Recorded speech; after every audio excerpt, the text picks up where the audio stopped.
Oops, gotta bring this down. Let's get my open here.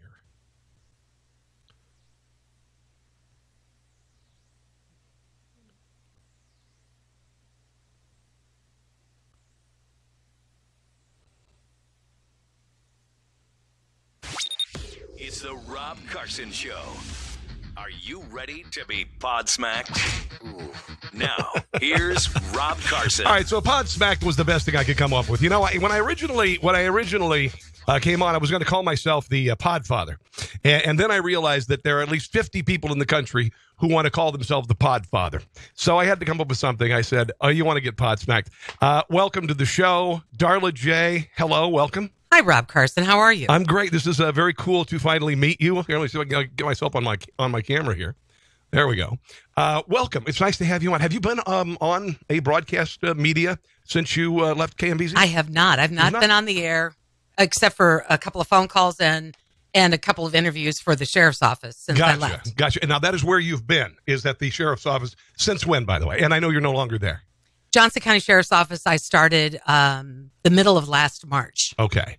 Now, let me ask you this. What did you do over there? You were a communications director. What did you do, though? I was like their public information officer. I handled all their social media. Well, there we are. Yeah. And look, we've already got Danielle on, and we've got Sam on already. Hello, Sam and Danielle. And Colleen is on. Hello. So go ahead and continue with what you did at the sheriff's office. I did press releases for them. Mm-hmm. I basically worked with the media to get good stories out about the sheriff's office. Sure. I was a delightful person to work with. Yes. I actually loved the job. It was a great job. I loved working for the sheriff's office. I loved the people that work there, the law enforcement, men and women are fantastic. Yeah. Now, you were let go because a new regime came in with the election of a new sheriff. Right. And they just go and wholesale fire everybody? No, they didn't fire everybody, just me. And What? Why the hell? Why? I don't know. I was hired by the previous sheriff. Great guy. Gotcha. Gave me an opportunity at a new career, which I really appreciate. Yeah. And I was looking forward to working with the new sheriff and essentially doing the same thing for him. It was a really, really busy year. As you probably know, we lost a deputy back in September. And that was the first death at the sheriff's office in 45 years. Yeah. And that was pretty overwhelming. Yeah. I mean, how do you know what to do? Nobody really knew what to do. Yeah. And lots of people were contacting us in national media, local media. And then the following month, we had a deputy who was kidnapped. And so that was another thing that I had to handle. And one of my biggest fears when I started, because I'd never done this before, was, can I get the message out? What happens if something big happens? Yeah. And you just do it, kind of like you do with radio. I've got 2 dogs, 3 dogs, and they're barking. Come here. They're not used to people being in the house. They're strangers. So I'll just admit it on the air. We have 3 dogs. It can be a real pain in the butt. That's Zoe, by the way. Hi, Zoe. How are you? She's American Eskimo. Hello. She was one of the worst puppy mills rated in Missouri. And the Great Plains SPCA rescued 48 American Eskimos. They featured on this. There's a local women's magazine, Her Life. Yes. And they featured the head of the SPCA with the dogs, some of the dogs there. So anyway, that's one here. The little one here is Desi. Hi, Desi. And then, listen, and this was not by design, so I'm just going to say this right up front. We've got a dog named Desi, and we've got a dog named Lucy, and we didn't do it on purpose. I'm sure. We did not. We did not. I'm just waiting to get bit because I have 2 cats, Frankie and Johnny. Oh, Frankie and Johnny. That's fantastic. Desi, Lucy, Frankie, and Johnny. Spectacular. Now, they don't bite. They're friendly dogs. They just they take a little warming up, too. But this is interesting. And as a media figure, a lot of the times we report on what the crimes that are committed in the sheriff's department, and we get people on and all that stuff. You have a new perspective with regard to the community of law enforcement and what they go through, particularly with the death of an officer. That must be... It was unbelievable. It must be almost an out-of-body experience to see these people who go through so much and see so much on a daily basis and then lose one of their brothers. Well, Brandon Collins was beloved at the sheriff's office. He had been there almost 20 years. He was one of those guys that if he pulled you over, you would be upset because he got pulled over. Yeah. But he was so nice and such a great guy that by the end of the time, you would almost be saying, well, thank you. He was a wonderful man. Everybody loved him. And the funeral, one of the things that really touched me working for the sheriff's office and going through that horrible experience is that it is truly a family. Law enforcement is truly a family. Yeah. And they were devastated. But it was the funeral was incredible. It was absolutely incredible. We cried for days. It was unbelievable. Oh, yeah. I'll bet. And like I said, you left you were forced out. Have you attempted to say to your brothers and sisters in law enforcement, hey, go talk to the new sheriff? Come on. I mean, why not? I mean, I think this sounds like a kind of a knee-jerk decision, or just a jerk decision, to let you go. Was this a political thing? Was it your politics versus the new sheriff's politics? No, I don't think it was that at all. Okay. I think that, I mean, I would have loved to have had the opportunity, because I'd been thinking a lot of what I thought I could do for him. Sure. And being a new sheriff, it's a whole new experience. Frank Denning was the sheriff for 12 years, and everybody knew him. And this is something entirely different. And I was thinking about how, what would be the best way to introduce the sheriff to the community. That I was thinking about the types of interviews I wanted him to do. Yeah. He's a great guy. Yeah. He's a great guy. Yeah. I was surprised. I was very surprised. And I really loved the job. I don't know how they could do better as far as a communications director than you. I mean, I can't, with your experience. With your connections, and I'm delightful to work with. She's a delight. Even if just a delight. Yes, just a delight. Okay, so now let's move on to radio. I obviously was released from KCMO in November, and I said, nothing personal. It was a financial decision, right? Mine too. You got the option, and that's what they did with you. They replaced you with a simulcast of the FM signal, right? Which it sucks. Okay, it sucks. Oh, it did, big time. But I'll tell you, I've sat in buildings where studios were empty, where no one works on them. There is a radio station that essentially is a Pandora channel, but with commercial stop sets. And so this happens. This is one of the reasons why I got on music radio, because you're more susceptible to it in music radio. In music radio, if you want to be a music jock, be prepared to make $3,000 to $5,000 to voice track a market from another market, if you even make that. So, it's really sad. Imminently replaceable. The dogs are, guys, knock it off. They're in there now. They're showing off. Now look, I'm the tough one. No, I'm the tough one. Yeah, now they're showing off in front of you. They're showing who can the Shih Tzu, and I call it Shih Tzu. Thank you. And the American Eskimo are arguing or fighting to show. They're like toddlers. They're like kids. Like little kids. They try to show off. How long? Let me talk to you about your broadcast career. How long were you at KMBZ doing talk radio? Almost 11 years. Almost 11 years. And you were in later day part for 10 of those years. When I first moved here in 2005, I was on from 9 to 11 in the morning. And then they moved me to nights to put Glenn Beck in. Yeah. Which worked out really, really well, because he's not on the station anymore. No. And then, so I was there for almost 6 years. Okay. And then they decided to split the AM and the FM signal and put me on the AM, which I really wasn't that excited about. Yeah. But I thought, okay, I'm going to do a morning show. I'm going to be on the AM. Sure. But 4 hours by yourself, as you know. Oh, my Lord. With no news person, very little calls because people are busy in the morning. Sure. Is a long show. Oh, and there is a difference between morning radio and talk morning radio. I'm the kind of person, and I don't know how you are. I assume you have a great work ethic. But I'm the kind of person, I prep 7 hours for a 4-hour show. Yeah. I get in 2.5 to 3 hours early. So my show, I had to move at 6 to 10 rather than 5 to 9 because Kansas City traffic is different than Washington, D.C. traffic. D.C., you need 5 to 9. You need to be on 5 o'clock in the morning because people leave their houses at 4:30 to get through traffic. Here, I thought 6 to 10 was more made more sense. But anyway, regardless, you get there 3 hours early. You're up at 2:30, 3 in the morning. It's painful. Oh, it's horrible. It's and painful. I'm only 29 years old, but it really aged me. I know. My Lord. On the comment line, Charles. Hi, I'm here, Darla Jaye. This is Charles Hayton. Trudy Culver says, so good to hear Darla's voice again. Thomas Albert, Darla and Rob, yay! Woo! MJM Jika awesome duo. Judy Wales is on. Preston Evans is on. Thank you very much. And if you have questions, please go ahead and comments. Just go ahead and keep them coming on the comment section of Rob Carson, Facebook at Rob Carson Show. This is a website, a Facebook page that I created just about a week ago Sunday. And I needed to build the brand. So it's Rob Carson Show. I was talking about, should I call it something catchy? Should I call it something this? For 30 years, I've been Rob Carson on the radio. So right. I'm not going to. Why change your name, right? The thing. Yeah, why change the fake name I already use? Yeah. I mean, what the hell, right? I've used this fake name for a long time, and by God, I own it now. So you moved into the morning slot. Then they decided to simulcast the FM on the AM, which, whatever. Maybe, I guess it makes sense to some degree, but unfortunately, there go your endorsements, which are value to the radio station, et cetera, et cetera, et cetera.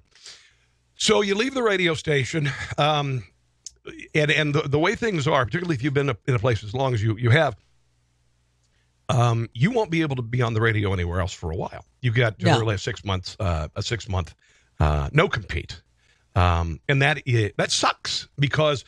And by the way, there are so few jobs. Right. In the first place, generally, you either got to find something else to do or you're going to have to move. I was up for a job in Oklahoma City. Okay.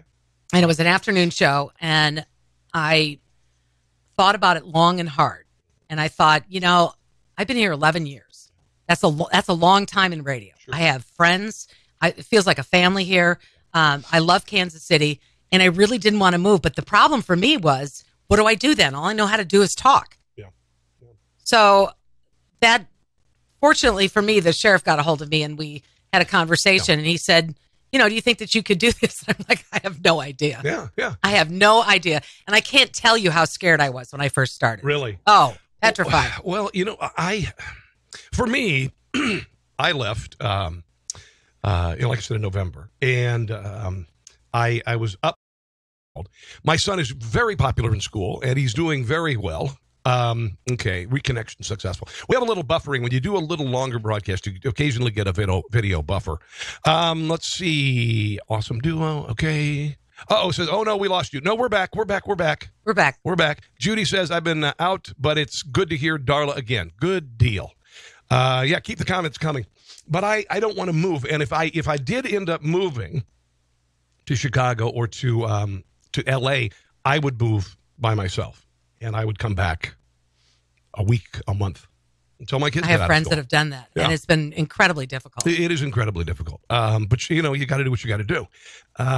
3 years ago, when I was let go from Cumulus in D.C., I decided to build a home studio, and that's what you're seeing here with some upgrades and some stuff. And I started doing talk radio around the country on different stations. Got a syndicated show on the weekend, America Weekend. WIBC, WLS, KKSF San Francisco, WIUI in Atlanta, did a few months there. And it was good. It wasn't enough to pay the bills in D.C. It wasn't enough to pay the bills in D.C. Here, if I got on enough stations, it would be very lucrative. But when your average home in D.C., about $450 to $500, it's terribly, terribly expensive. So that didn't work out. But I like to say that I reinvented myself after so many years. I was hired in D.C.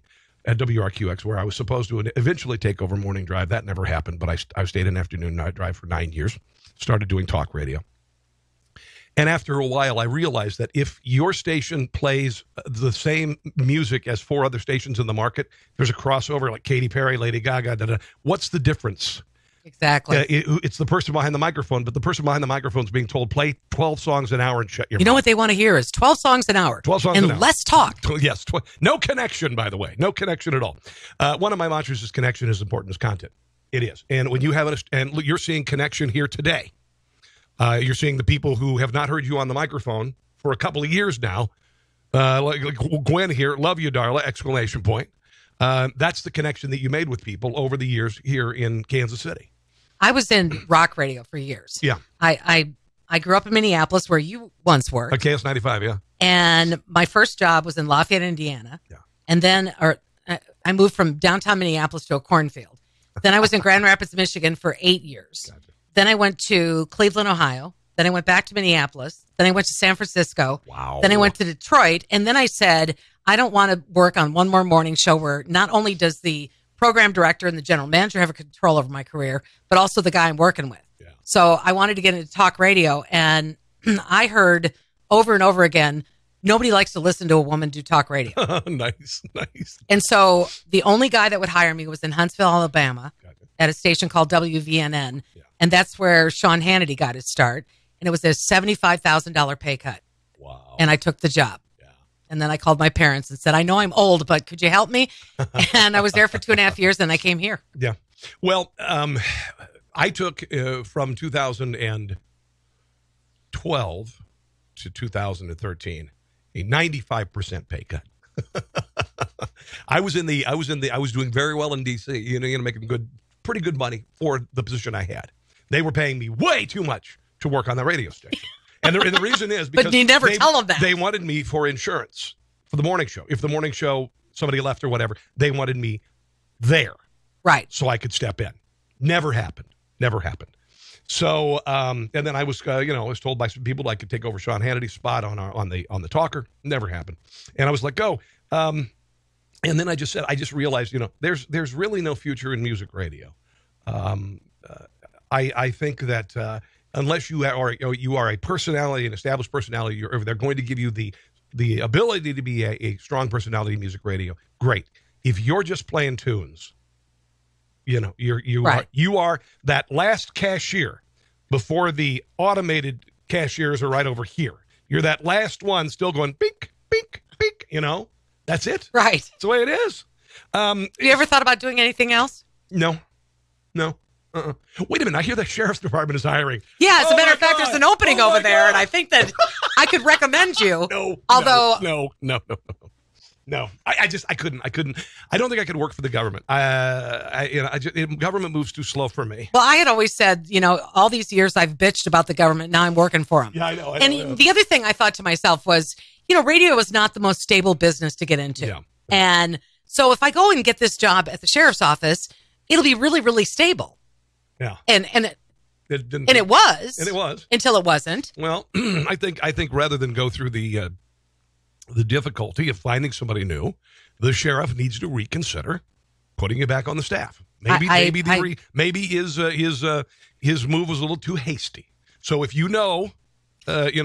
anybody, I'm not saying go pick it or anything. Just no, don't do that. Just say, hey, man, you got Darla? Maybe she did a great job there. Get her back home. I was fired and rehired by Cumulus. It happens all the time. I've worked for several of the radio companies several times. Yeah. Which ones have you worked for? I've worked for Clear Channel. Yep. I worked for Cumulus in Huntsville. I worked for Entercom. I worked for Nationwide. Okay. They were on my side for about 2 years, and they weren't. And then, who else did I work for? Some companies that are no longer there. I worked for J-Corps for a while. Remember J-Corps? Oh, yeah. I knew Reddy Michaels. Mm-hmm. Used to go party at his mansion above Covington, Kentucky. We had a lot of fun. He's just, but I was on his. Where is he? What happened to him? He went to Tribune in Chicago, and I don't know exactly what happened, but they separated. He's still in the Cincinnati area, I believe. But I always thought he was terrific. I thought I was at J-Corps. I was hired by Randy. Was one of the principals who hired me in Cincinnati at J-Corps. Bought out by Clear Channel, which is now iHeartRadio. I've worked for Hubbard, which is a terrific company. Yes, Hubbard is terrific. I almost worked there. Jenny Hubbard is spectacular. I've worked for Citadel. Never worked for them. And Fareed Suleiman marched into the building like a conquering general. And, a year later, the company was completely bankrupt and bought out by Cumulus. Because he didn't come from radio. He came from corporate America, I don't know where he came from. I don't know. Hell, I think. Just opened up. And hopefully he went back there, right? Rose up. I know what, I'll do radio now. We've all, and it's funny because when I was getting into radio, I would hear, and I remember the first time I went to Northwest Missouri State, got my degree in broadcasting up there. Terrific school. You ought to maybe consider teaching broadcasting there. It's spectacular. Is it really? They got a great program. Despite, the people, the alumni, it's still a good program. Just because I went through it, it's still okay. But no, it's a terrific place. But I remember coming down here in 1988 or so to a college communication seminar where local media personalities talked to the kids. And I was one of the kids. And I saw, oh boy, why am I drawing a blank on his name? It was on KY 102 forever. Older guy. Why am I drawing a blank? David? No. Max. Oh, Max, Floyd, yeah. Max Floyd. So I saw Max, and Max even then was haggard. I mean, he just looked like he's just been beaten. And then he down came by over life. to Entercom after that. Yes, I know. And I like him. But he said, don't get into radio. I mean, just looked deadpan at literally like a warning, like, don't get into radio. Save yourself while you still can. Of course, my reaction as a 20-year-old, 21-year-old was, old man doesn't want me to compete with him is what it's all about. Because he thinks I'm going to be better than him, right? Yes, exactly. Yes. But I don't know. There are days that I regret it. There are days that I don't. I've done a lot of stuff. Have you done anything else while you were doing radio? Did you do voiceover work? Did you do any TV work? I did voiceover work. I've done lots of charity television events over my career. Nice. I did the Eisenhower Women Excellence in Public Service series. I was in that. I did the FBI Citizens Academy. I did a little bit of teaching, but now I'm kind of, now what do I do? Yeah. Because I loved law enforcement. I thought it was great. I love the people that work in law enforcement. Well, does anybody else looking for a communications director? You'd think that if government agencies around here, there'd be an opening for a communications director. So I would offer myself as a reference, but I don't think that would help. I don't think so. Let me ask you this about being a woman in broadcasting, because particularly with the radio morning shows, traditionally in the past, male dominant guy in charge. Here's what they call the formula for radio: Dick Dame Dork. Okay, Dick Dame Dork. That's what it is. It said, pardon me, and I can do this on the web. And when it was me, it was Dick Dork and Deer. Dick Dork and Deer. Who was the deer? I was the deer. You were the deer. So you were the endearing part of the radio program. Hard to believe, isn't it? Yeah, wow. Man, talk about typecasting. How awful were the So people awful. on that show? Exactly. Other than you. No, but a lot of the times, women in broadcasting, particularly morning radio, this is where the age gap, or the wage gap, I should say, is gigantic. I've worked in radio stations where the morning guy was making 7 figures, right, driving a Bentley to work, and the other crew members are making, just scraping by. I've seen that. Also, women in broadcasting. A lot of the times, you are Ginger Rogers. You have to do what the male host does while doing traffic, while doing weather, while doing all this stuff. So you're dancing backward and in heels. Is that what you discovered when you were working in morning radio with a main male lead host? In a couple of the shows that I did, when I worked in Grand Rapids, Michigan, I was there for 8 years. We had a huge rock show. My partner was brilliant. He was funny. He was very smart. He was incredibly talented, and he was a terrible alcoholic. Oh, boy. And so not only did I have to, help prep the show and be his co-host and do the news, but I also had to clean up all the messes that he created. Oh. One time we were doing a show for Halloween night. Uh-huh. And we were at a bar, and we were up on a stage. And do you remember when Chevy Chase had a talk show on television for about 3 minutes? Yeah, briefly. Yeah. So we had a cutout of Chevy Chase, and my partner Rick was hammered, and he lit Chevy's head on fire. It was a cardboard cutout, right? Oh. And I said, oh my God, we have to put the fire out.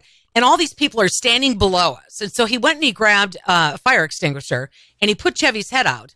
And then he turned the fire extinguisher on the entire crowd. Oh, and it turned out it was a chemical fire extinguisher. He took off. I had to deal with it afterwards. So that was one of the things there. I probably made a quarter of what he made. Oh, yeah. I'm sure you did. My next job was in Cleveland, Ohio. And they hired me first and let me pick who I wanted to work with. There I did pretty well. Okay. But the issue for me when I was doing rock radio was you don't really have as much say. And if the person that you're working with thinks that you're overshadowing them or whatever, they get threatened, then I would lose my job. Yep. So one of the reasons why I wanted to get into talk radio, because I figured I would rise or fall on my own talent, my own mistakes, my own successes. Mm-hmm. Well, that's what you have to do. Let me ask you this. In rock radio, though, did you work with hosts who were did a lot of Blue material that you would feel comfortable, uncomfortable around? Did they have strippers in the studio and all that stupid crap? I always thought it was so self-serving that the main host invites a stripper in so he can get a boner. And at the time, I mean, Howard Stern started it, and you couldn't see them. I know. So it was just there for the satisfaction of the host. I think it's that. I couldn't imagine being in a room with a woman as a co-host and then bringing a stripper in. How did you feel some days? Were you embarrassed? You just had to kind of play along? No, I wasn't really embarrassed. Okay. As a matter of fact, one of the strippers that they used to have in, I took her to a blood drive because we were competing with other radio stations to try to who could bring in the most people to donate blood. And we were a rock station. It was kind of hard to get people to come. So I thought, well, if we bring, and she was a really nice woman, except she was very tiny. Yes. And I don't know how she stood upright. I mean, I always worried about her tipping over. But we brought her out, and a ton of people came out and gave blood. Yeah. Her name was Katoops Royale or something. Well, they could find a vein on these people, and in fact, the holes were already there. Exactly. Exactly. Just follow that line that's already there. They're already there. Yeah. Exactly. It didn't really bother me because that was the shtick. I was the one that would often say, "Oh, I can't believe you're doing that." Oh yeah. But I had a lot of fun. I had a lot of fun. I did a lot of fun things. I did a lot of embarrassing things. I wrestled bears and stuff like that. I did morning shows at strip clubs while they were dancing above our heads. Oh, dear Lord. And I often said, and people go, "Guy, they have the greatest breakfast there. Who wants to go eat a breakfast with somebody's hooey hanging over your head?" No, not so much. Not me. So much. Barry says WMMS, home of the Buzzard. Yes, Obviously, I worked there. One of your Cleveland listeners, the Buzzard. Yes. Okay, I know that station. It's a great station. Let's see. Andrea says, "Dang, can't play on my Windows phone. Sorry, I'm going to post this video on YouTube, and it's also going to be on this page, and then I will share on Darla's page." Perfect. Okay, so we'll post it. It'll be up all of those places, and I'm also going to post up the audio. Just go to SoundCloud.com and enter Rob Carson Show. Google SoundCloud.com Rob Carson Show. It'll be right there, so you can listen to the audio as you work out or whatever. Music radio. A lot of the times you are asked to do silly things. You mentioned the embarrassing thing. You had to wrestle a bear. Right. You did Caesar. He weighed 1,000 pounds. You did. I lost. What the hell? I know. Well, here's what happened. I was going to be the card girl in the ring. Okay. So all these guys are coming up and they're wrestling this bear. Yeah. And I thought to myself, well, I could do that. And so I said, I want to do it. And they had me bring a woman out of the audience. Yeah. And she started running. I jumped on his back. He flipped over. And the last thing I remember is he was laying on top of me with his elbow in my kidney. And he weighed 1,000 pounds. 1,000 pound bear. You jumped on the back of a bear. I did. I did. I don't think I would do that today, but I did that when I was younger. Yeah, I did. I've done a bunch of stuff that I didn't like to use the word wacky, but I did I had a stunt guy in Cincinnati. He called him Bad Brad the Stunt Lad. He was fantastic. He was really good. You have to have somebody who has no fear. But he wasn't like, I didn't make him do humiliating crap. We did stuff. It was Letterman-esque. Like we had a local FedEx store or whatever store bubble wrap him at Christmas time. And then we rolled him down Fountain Square, the stairs. There are 35 concrete stairs to see if anything would break. Did he make the popping noises? Oh that must have been fantastic. The audio was so fantastic. I may have it. We had him do that. We had him to go off a high dive on a bike. That was pretty fun. Let me see if Bad Brad. I'll see if Bad Brad's here on this because it was great audio. Bad. We had a guy named Roving Ralph, and we would send him out, and we sent him out to. Oh, here it is. Do wine tasting for winos. And yeah. That went over really big. That was a good one. That's a great bit. I remember Randy Michaels did that when he was on the air. Oh, did he? And it was the city's wine festival was coming. And so he went down and he set up a table with these all nice bottles of wine and had homeless people taste it. And well, we couldn't afford the nice wine. We had Wild Irish Rose and MD 4040 or whatever the stuff's called. These guys, I didn't hear it, but I can imagine they thought the good stuff tasted like crap. Well, I can't really decide. So could I taste that one again? We got a lot of that. Oh, here is Bad Brad on Fountain Square. This is my partner, Kimberly Ray, used to work here in Kansas City. Okay. She used to work with Randy Miller. Here's this. Let's see if it'll play. I haven't played this in a while. This is the wacky Rob Carson working at Mix 94.1 in Cincinnati. Here we go. You are wrapped from head to foot in bubble wrap. Yes. And you're Dear ready God, I sound prepubescent, don't I? Yes, your voice is much higher. Here to we roll go. down the stairs on Fountain Square. I am. Ready, Ready. set, Set. go.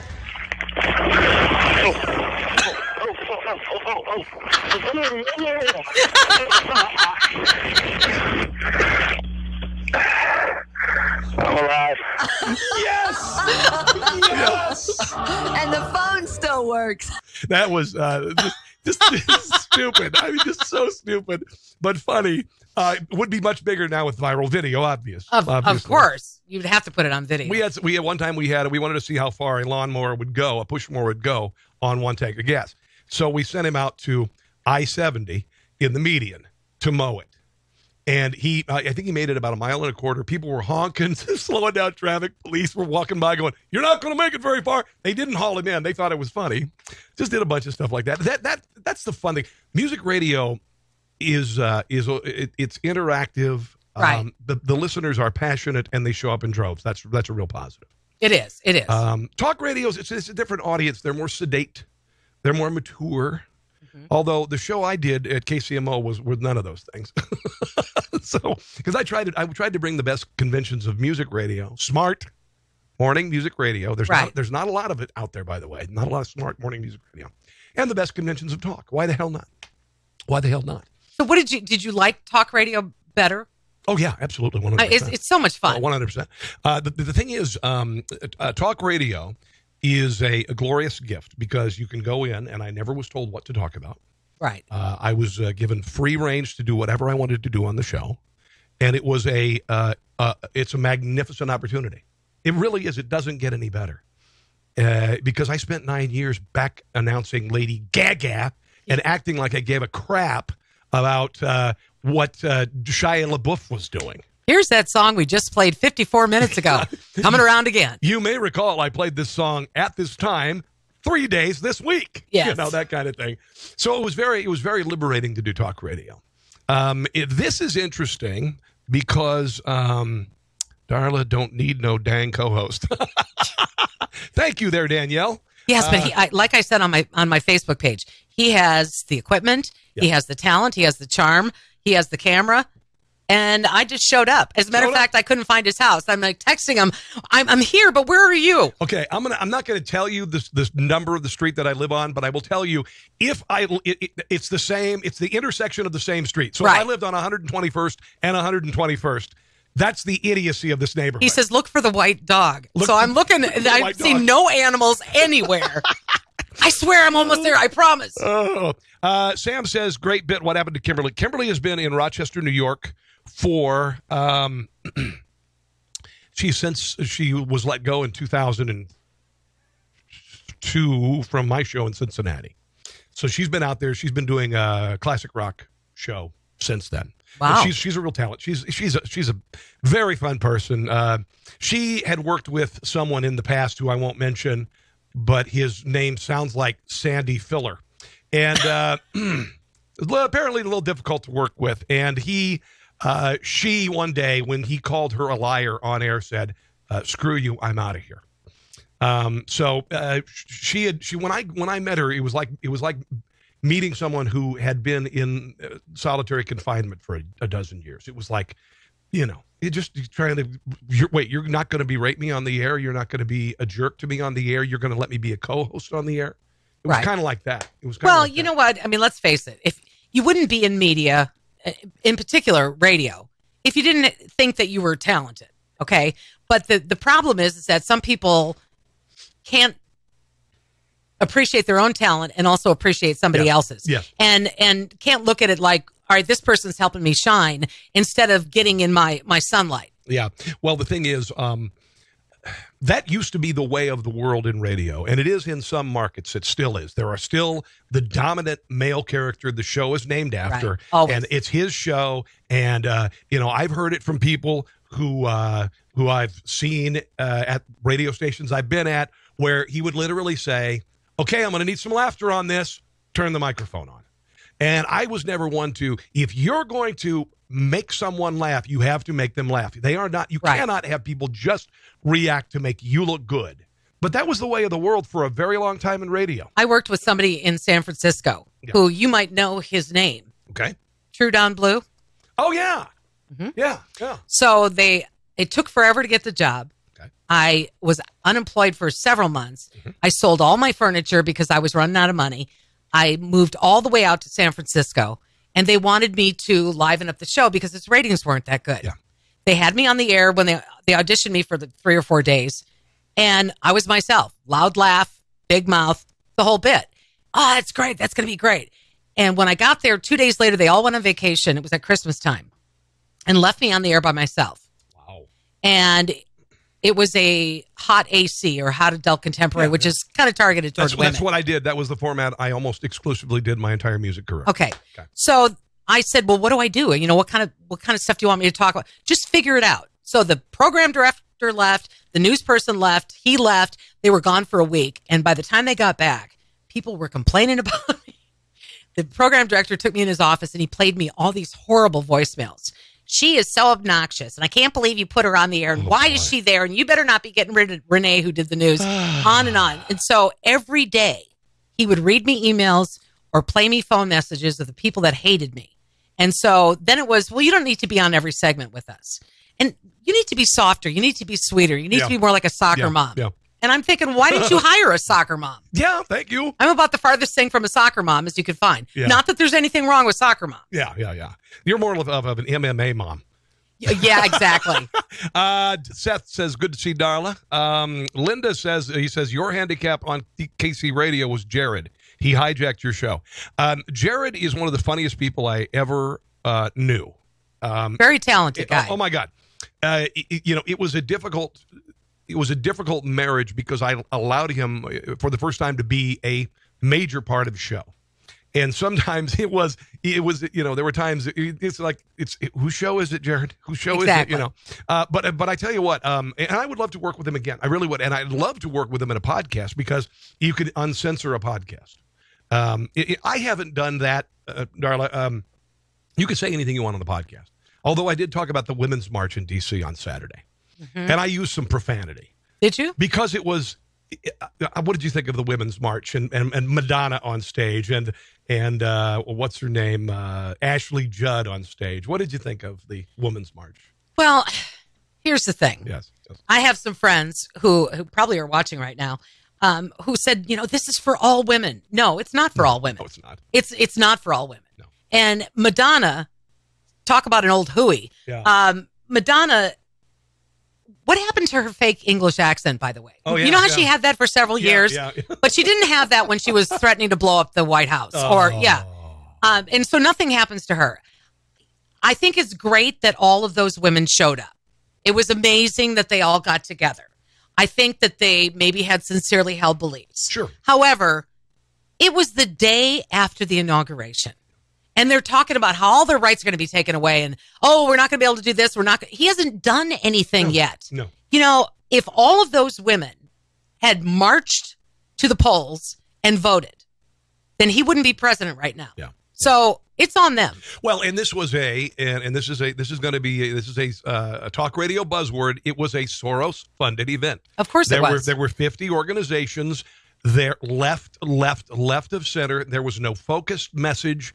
It's Black Lives Matter meets pro-choice meets whatever, global warming meets right, anarchists, all of this stuff, and that's the problem that I had with it. And also, Madonna on stage.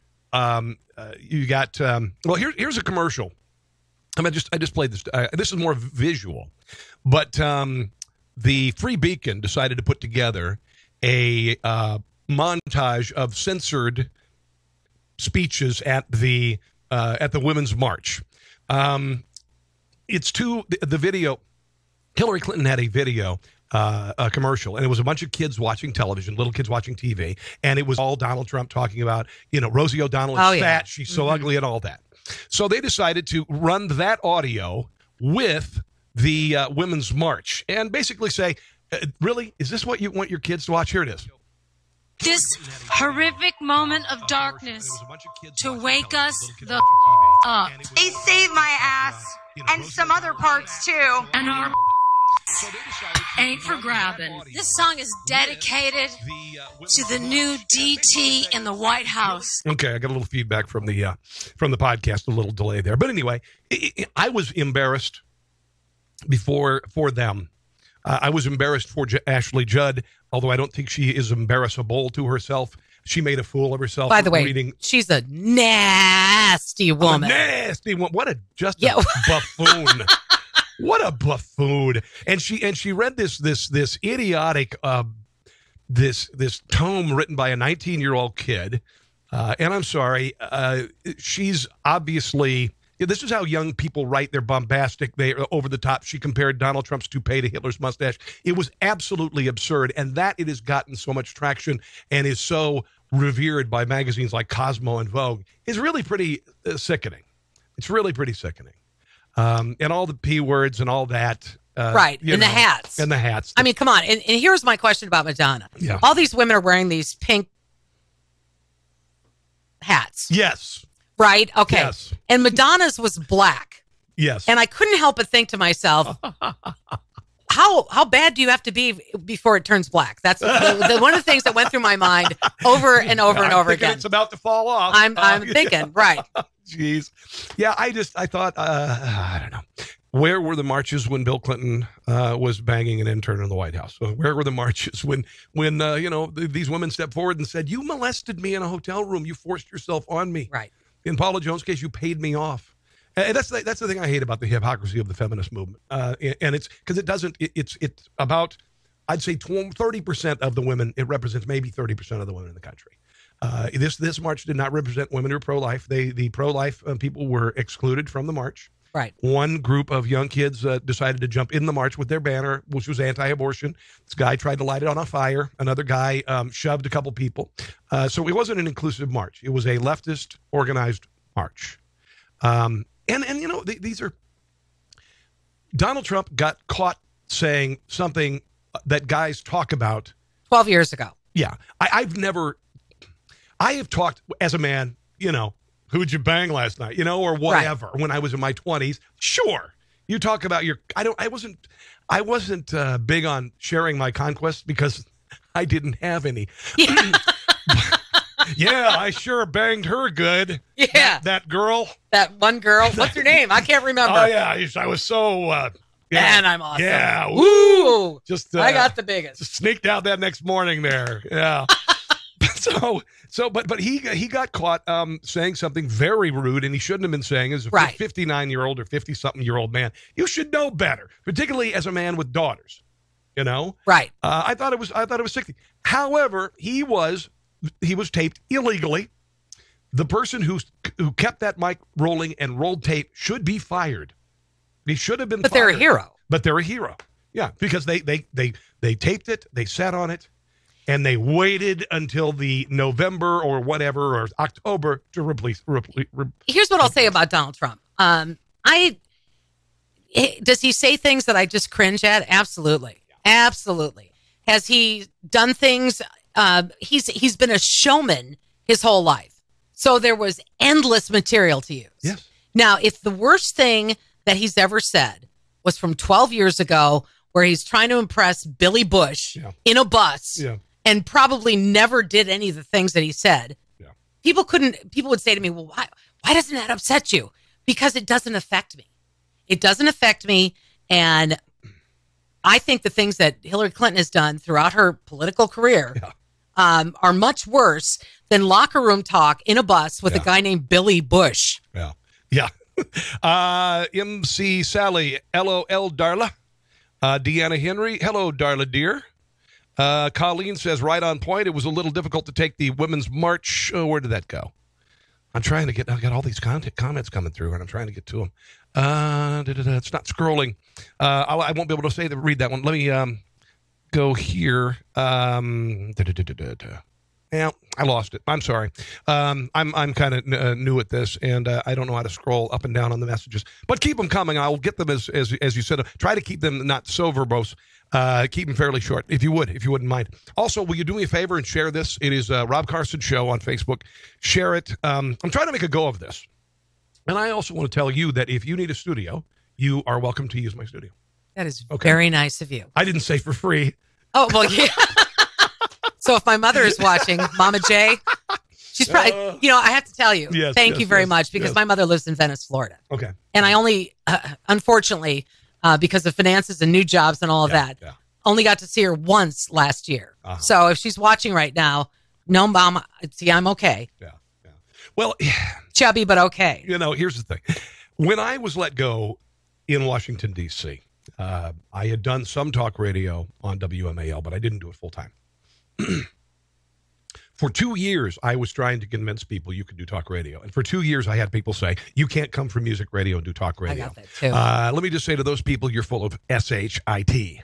And I did it quite successfully. My show led all day parts at KCMO by 200 to 400%, by the way. So it was a really wise financial move for a company to get rid of you. What do you do? I have no comment. You know what? I have no I'm comment. sorry. I have no you comment. are doing way too well. Yeah. And you're a nice guy, and you're easy to work with, so we're going to have to get rid of you. Listen, I got 2 years. I had 2 years to do my dream. It was, somebody gave me a chance. Right. Randall Bloomquist did it as he was exiting Cumulus. Bill Hess was nice enough to mentor me and Jared. We had daily calls. He took time out of his schedule as the head of Cumulus Talk to help me out. So it's a financial thing. I'm not angry about it. Well, it really, what good does it do you to be angry? No. There's no point. I years ago learned not to be angry when you get fired. There's just no point in it. There's no point in it. I was told when I first started, my first internship was in Minneapolis. Yeah. And the station was Star 107, whatever. So it was satellite, except the morning show was live. So I was the intern for the morning guy. Uh-huh. And I said, what is the best advice you can give me? And he said, never burn a bridge. And he said, here's why. It's a big world, but radio is a small, big business. Mm-hmm. And you're going to cross back over that bridge several times throughout your career if you continue in the business. Yeah. And so, I've never said, oh, screw you. Yeah. The one thing that I felt bad about with KMBZ was that they didn't let me say goodbye, because they should have known that I was the kind of person who would not go on the air and say, these people that let me go and whatever. I wished I would have been able to say goodbye. Yeah. Well, that's the thing that I've really hated about it. You're there one day, you're gone. Yeah, and you do not exist anymore. You disappear into ether. There's no way to get in touch with your listeners, except for if you ask them. Now we have the benefit of social media, so there is, it's a matter of getting to the people who used to listen to you on air, and that's very difficult to do. It's very, very difficult to do unless you can advertise, unless you can whatever. So I built from the ground up. I launched this site and my food blog, which is Rob Carson's Table, a week ago Sunday. Reached 8,000 people on this one since Sunday. Reached about 6,000 people on the other one since Sunday. I had to pay for some advertising. But, I'm looking for a terrestrial radio gig. I'm going to need to make some money. We have yet to monetize this. So if you'd like to help, I would appreciate it. And how do they help you? Well, let me tell you right now. There is a website called patreon.com, patreon.com. Right. I have a podcast on there. You can subscribe for $1 a month. Just give me $1 a month, give me $5 a month, whatever. And you're not only, you're helping me to do this on this channel, you're helping me to do my food blog on the other channel, you're helping me to do my audio podcast and my video podcast. So if you I just want to keep the lights on. And I don't want my family to freak out, because I was out of work for 2 years and we lost everything. We lost our home. We lost our retirement savings. We lost everything. It was devastating. Right. My kids had to do a reduced cost lunch at school. Now, this is from someone who was making $200,000 the year before to suddenly be making $10,000. Brutal. So I have had the panic nights. I've had the panic nights here since I was let go. But I kind of reconnected with God. I don't know where you're about God. I stopped talking to God for a while. I was pissed at God. I was like, God, you know what? I've been doing everything right here and I can't get a job for 2 years. I'm not going to talk to you anymore. I've been there. Yeah, and so not there anymore. In November, I made up with God, and all I've asked God for, and I don't want to proselytize because I feel uncomfortable doing it. Although, let me get the Holy Book and quotes from scriptures. Let me read you from the Bible here. No, I don't like that. When people call up on talk radio and want to quote scripture, I'm like, listen, God bless you, but no. But I just started talking to God again, and all I've asked for is just give me the strength to get out of bed in the morning with a positive attitude and help me solve the problems that I run up against. And so immediately, I built the studio in 3 hours. I put it back together in 3 hours.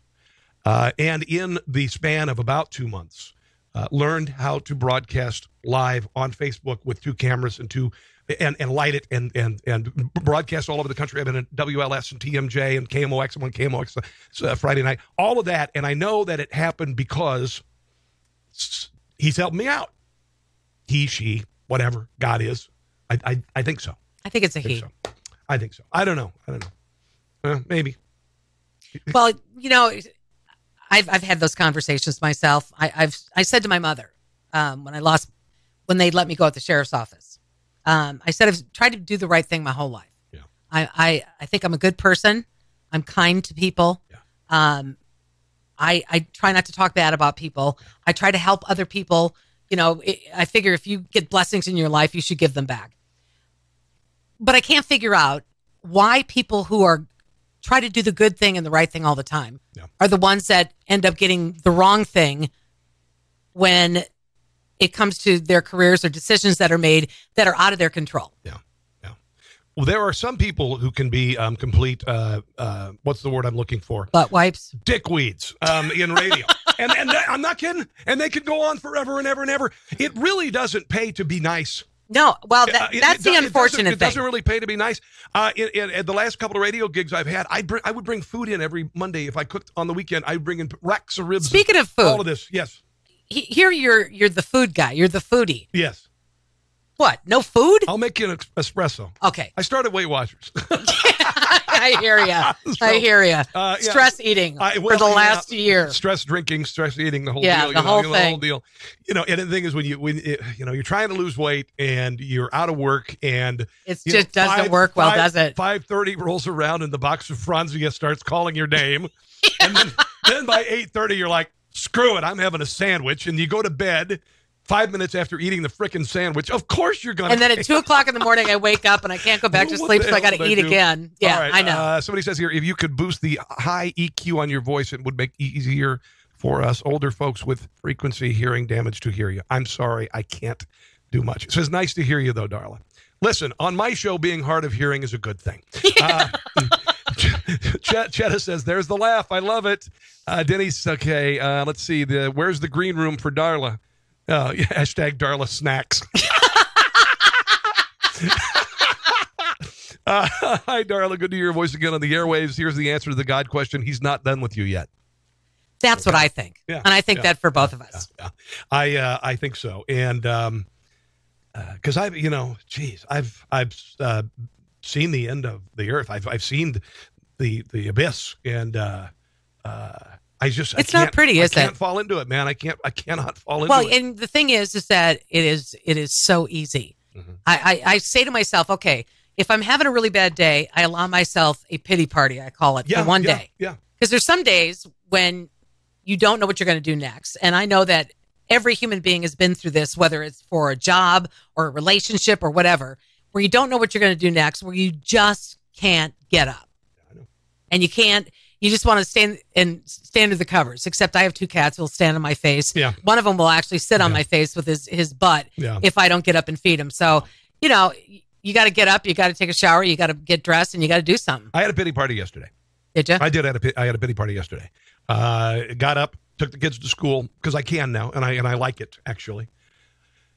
And I came home and I said, F it, and I went to bed. I went right back to bed, and I slept till noon. And then I got up and I said, what the hell? I mean, really? Really, you going to do this? And I can't afford to do this because I've started 2 sites, and now people will, if they're going to go to Patreon and support me, I have to do this every day. Right. Even if I'm not making the money yet, I hope it'll come in pretty soon. But it's very, very hard. It's hard to put a positive face on it. It's hard to every day I always say I have a hate-hate relationship with myself. A lot of people have a love-hate relationship. I have a hate-hate. I hear you. Half of it is in the mirror, in the bathroom in the morning, and at night, and anytime I look in the mirror. Let's see here. Okay, Barry says, I started driving Uber to make money until I got one. Not always fun. Quick way to make some money. Okay. MC Sally, tell us how to help again. Well, you can help me by going to Patreon, Patreon.com. Look for Rob Carson Show. And just if you can give $1 a month, $5 a month, $10 a month, $100 a month, whatever. I need to get about $6,000 a month to pay all the bills, to after taxes. I have to pay my taxes quarterly. That's what I figured, to keep the lights on, keep the broadcast going, that amount before taxes, because at least 35% of that's going to go to taxes. So that's what I'm trying to get to. Then we'll get to the point where we can have advertisers, and I'm not going to whore out the podcast to advertisers, but I am going to do endorsements. Well, you have to. I'm going to do it on endorsements, and I don't lie about the products that I endorse. So we're gonna, and if you want to advertise too, just write me here, okay? Or you can write me at carsonontheradio@gmail.com, carsonontheradio@gmail.com. And my email address is jdarla@gmail.com, JAYEDARLA@gmail.com. Okay. And if, you know what, I miss radio. Yeah. I don't miss it as much as I thought I would. Yeah. Because I was so happy at the Johnson County Sheriff's Office. Yeah. I really like being the creative communicator for an industry. So if somebody is looking for somebody who can do your messaging, do your social media, do your press releases, come up with a message, help you brand. I love it. That's what I'm looking for. And I would like something full time. I have somebody who is getting ready to leave a job that may right up your alley. And it's a communication director. I can't say where it is. Okay. But it's really cool. But you can tell me when we're not on the air. I will tell you when we're not on the air. Okay. jdarla@gmail.com, JAYE Darla@gmail.com. If you have any suggestions, please write Darla. And if you know of somebody who's looking for somebody who could be a PR director, a liaison, media liaison, she's got a lot of connections. I think that would be very helpful. And again, patreon.com, or you can patreon.com, Rob Carson Show. Pledge $1, $5, whatever, a month, just a month. Okay, because I feel like doing a telethon. It's like, for as much as you spend on that latte this morning, you can have the Rob Carson Radio Show. Well, you know what? We were competitors. Yeah. And you were on an hour after I was. So when I got off the air at 9, I would listen to your last hour, and I think you're really talented. Thank you. Well, I don't think of you as competition. I'm not a vitriolic person. I'm not here to kick your ass. I was here to kick your ass. Well, there you go. There you go. Because you know how that business is. Yeah. You don't want. I'm not like that. You're not like that. But the people that you work for are like, well, you better beat them. Yeah. Well, I've never been one to react to my competition. I didn't get a chance to listen to your show very often, just because I was fabulous. You were absolutely kick-ass. I was so good. I would occasionally listen to you, while I was driving, or while I was in getting ready for the show. And I think you're a talent. I think you're great. I think that with Morning Drive, I think you were kind of put into a difficult situation trying to do a solo morning show for 4 hours. That is a bitch. All right. It's tough. To be honest about the whole thing, I said when I was asked or told that I was going to move to mornings on the AM, I said, I feel like you're setting me up for failure. Yeah. And I really think that was the case. Yeah. From the comment line, the creative communication is what's missing in music radio. It used to be there, not so much anymore. Exactly. They're mindless music machines. They are glorified Pandora channels with a lot of commercials. That's all they are. Love this format. Just talking. That's from Chetta. Thomas says, Chief Alber is cheering for you both, two very talented people. Colleen is saying you both have a lot of people pulling for you. Well, you know what, Colleen? Greatly appreciate it. And if you will just do us a favor and share on social media, okay? Share this video on social media. And I think it's great. And I think there are a lot of people who are going, damn, there she is. We haven't heard from her forever. I know. I've been on the air for a year. As a matter of fact, I got let go January 14th of 2016. Yeah.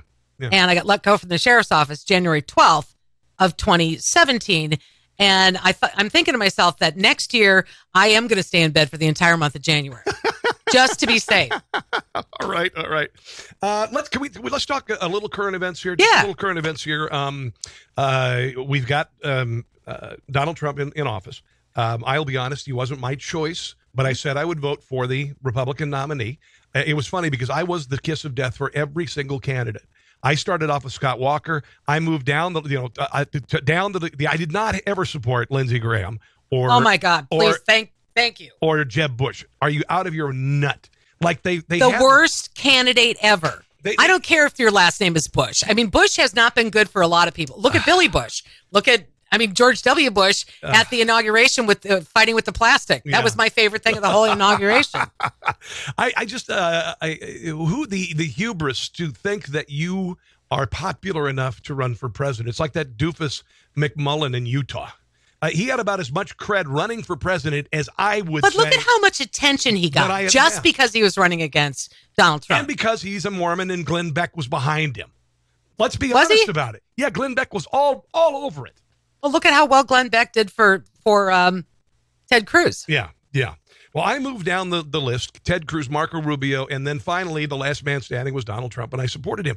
And until about 6 weeks before the election, and when he did the smartest move, Kellyanne Conway and Steve Bannon, then he started saying the things that we as conservatives, libertarian-leaning conservatives, I am anyway, that we needed to hear it to feel good about pulling the lever for the guy. His speeches became focused and awesome. All along, it drove me nuts that I wasn't on the air during the election. But all along, I thought to myself, people are dismissing him, discounting him, and they think that he doesn't have a shot. But I knew that so many people are so sick and tired of politics. Yeah. They're sick of being told one thing so that their politician can get elected. And then once they get in office, they do something entirely different or don't do anything they said that they were going to do. Yeah. He was bombastic. He was not politically correct. Oh, and that's the beauty of it. And that was it. Yes. I've always said political correctness is killing this country. Yeah, that was one of the ultimate rejections of political correctness, and this trampling on free speech because you disagree with it in the form of political correctness on campuses and everywhere. I think that people were sick and tired of being told that a man can dress up as a woman and go to the bathroom with your daughter. I think people were sick and tired of, and this is the mantra that I came up with 3 years ago. People are sick and tired of people going to Washington, D.C., spending their entire lives telling us how to live ours. That's it. But never having to do it themselves. You go to D.C., you get a book deal for an otherwise uninteresting life. You get $1 million or $10 million advance. You become a member of the steakhouse set, and you're set for good. That's what the rejection was. What other job can you have where you can be there for 40-something years? You can be there to the point where they have to strap you to a dolly and roll you in and pick up your fingers so that you can push a button while you're drooling out this afternoon's lunch. Yeah. It's just shameful that this has happened. This guy has come in and shaken it up. He's already started on the wall. And it's funny because now Democrats are saying, well, this is only a temporary construction job. They're the ones who wanted the $780 billion stimulus, which was all. And I said from the beginning, it wasn't creating jobs. It was creating work. It was creating work. Now they're bitching about it because it's a wall. They should champion this. I'm not crazy about the infrastructure just as a stimulus for job creation. Because we've already done that with Barack Obama. And it just was a major payoff to the unions. That's all it really was. And nothing got done and no projects were listed. Donald Trump's already listed 28 projects. One of them is Casey Airport. Did you know that? No, I didn't hear that. One of them is a new terminal for the Casey Airport. Isn't that nice? Good. Well, okay, so we get a new airport. I mean, you're not one of those people who once likes the old airport, are you? I like the old airport. Now, if I traveled all the time, I would love that airport because you can park right across the street. You can walk in, you can dump your stuff, and you're on the plane within seconds. Now, I hate that airport. I know, but something? This airport is not the kind of airport where you're going to hang out for a long period of time. Yeah, and if you have to, I feel sorry for you, but. Yeah. Do we really need to have the massage therapist there and all the other things that other airports have? Yeah, I just, it's the receptionist for our city, and right now the receptionist is, just not. It doesn't provide the entryway. It would be me. Shut up. If I were the receptionist, you came in and who's that old battle axe? Welcome to KC. Hello. How are you? What the hell do you want? So that's why I think it looks like Batman's airport. It's dark. It's just, it isn't beautiful. It's not sexy. And one of the horseshoes is closed. It's not. It's vacant. Right. And I drove in the other night by accident to pick up my wife, and I was like, I thought there had been a zombie apocalypse. I thought it finally happened. And then I realized, she's in B. Go. Honey, Okay. hello, where are everybody you? go? Hello. Anyway, so Donald Trump has already started on the wall. He's starting on restricting immigration from terrorist states. That is awful. How How dare you do that? Not let terrorists in this country. You've got this idiotic pipeline. I'm The Apple? No, the one coming down from Canada. The Keystone. Keystone XL has already said, okay, it's done, and we're going to use American steel. That was a political football for 7 years. It could have been built 7 years ago. Right. It was a political football, a load of crap, a safer way to transport than trains and tractor trailers. They've been exploding all over the country and killing people. This guy has come in, and he is doing what he said he was going to do, and he's doing it like a businessman does it. And he's surrounding himself with great people like I thought he would do. But this has bureaucrats' heads exploding because they're used to sitting around in meetings and mentally masturbating about what is possible and never doing a damned thing. This guy's coming in, and he means business. And here, I think it's going to work. What did you think about yesterday when he told the EPA that they couldn't send out any social media messages or talk to the media? I was listening to a couple of people talking about that yesterday, oh, I can't believe he's not going to. This is America, and he's not letting people speak. Well, you know what? He's the boss. Yeah. It's just like a company. If you work for a corporation and the boss is in charge, you're not going to go out and give a message that's not what the boss wants you to say. Yeah. Well, and that's true. You should have control over it. You are a representative, a duly represented person who works for the government. And your boss has every right to check out what you, particularly on the EPA website. No freaking way.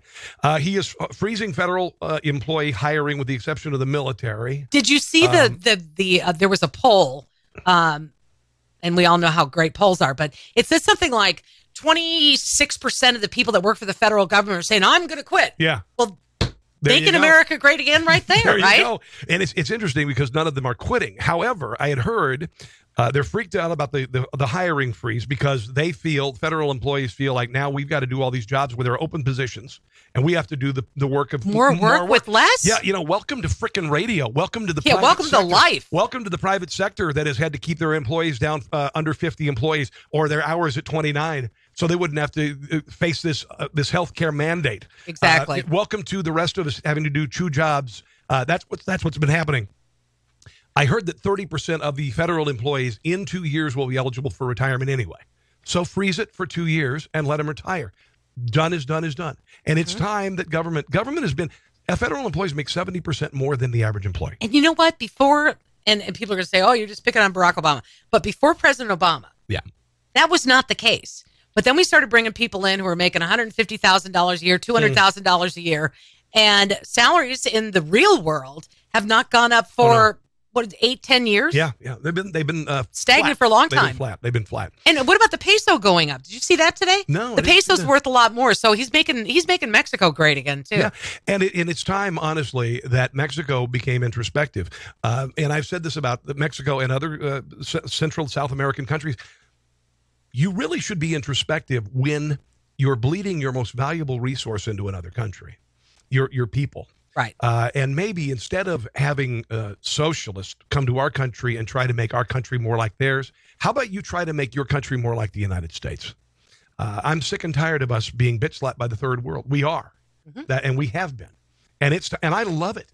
And this will make Mexico better. It will. Really, really will. Because they're going to have to stop sucking on the teat of America. That's it.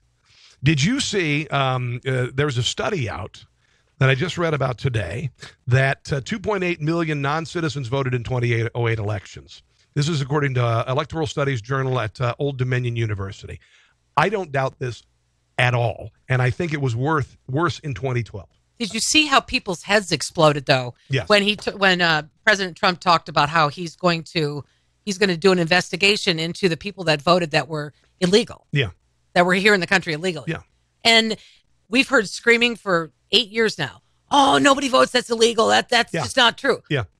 Look at California. Democrats today, Debbie Wasserman Schultz, who used to be the DNC chair, she came out today and called this Donald Trump launching an investigation into fraud voting. She thinks it's pointless. Here's why the Democrat Party does not want this to happen. A, They don't want to have it uncovered that the reason why they let illegals get driver's license and the reason why they don't want voter ID at the polls is so illegals can vote for Democrats. That's the first thing. Right. Second of all, it will uncover that the Russians had nothing to do with upsetting this election. They Those didn't? are the two things. Yes, it did not. They Yet. did not. Yet. And the more Trump does stuff, his positives grown up. He's up 7 points. He's way higher than Barack Obama. Well, what about the stock market today? Over 20,000. 20,000. And you know what? I've had friends who work as financial planners and consultants. They were worried that Donald Trump coming in would bring the stock market down. I said, here's the Fed's going to have to stop artificially pumping money in, and companies are actually going to have to, make their earnings by using the regulatory environment, restricting the regulatory environment, cutting regulations, cutting corporate income taxes. Now people realize that's better than just the Fed pumping money into the markets. And they're realizing that Donald Trump is going to be good for business. And it didn't surprise me when it opened this morning above 20,000. I mean, think about this. You have a guy, and I know people will scream at their computer screens, which is good for you. You have a guy that has created many, many businesses. Has he had some go bankrupt? Yes, he has. But you know what? How many people in life, look at us. I mean, we did really good, and then we didn't. Yeah. And then we're going to do really good again.